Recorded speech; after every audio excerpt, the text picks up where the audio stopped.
Di antara ribuan manusia yang bisa melihat indahnya matahari, ada seorang lelaki yang hidup dalam gelap, namanya Abdullah bin Maktum. Sejak kecil, ia tidak pernah tahu seperti apa warna langit. Ia tidak pernah melihat wajah ibunya dengan jelas. Ia tidak pernah melihat wajah Rasulullah yang begitu mulia. Namun, hatinya melihat sesuatu yang tidak dilihat banyak orang, kebenaran.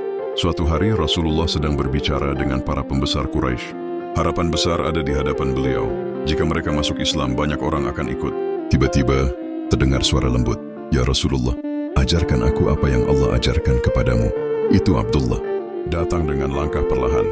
Datang tanpa melihat siapa yang sedang duduk di hadapan Nabi. Rasulullah sedikit berpaling, hanya sejenak.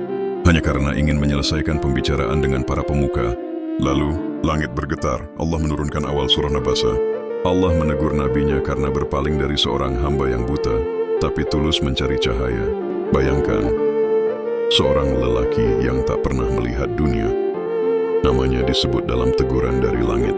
Sejak hari itu setiap kali Rasulullah melihatnya, beliau berkata dengan penuh kasih, "Selamat datang orang yang karena dirinya Tuhanku menegurku." Betapa dicintainya ia tidak bisa melihat jalan, tapi ia menjadi muadzin. Suaranya memanggil manusia 5 kali sehari, mengajak yang melihat dan yang buta menuju sujud.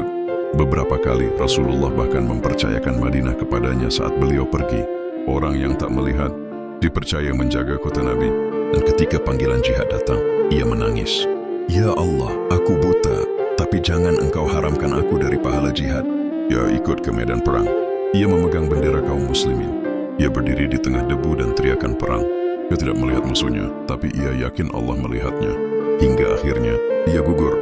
Tubuhnya jatuh di bumi, namun namanya terangkat di langit.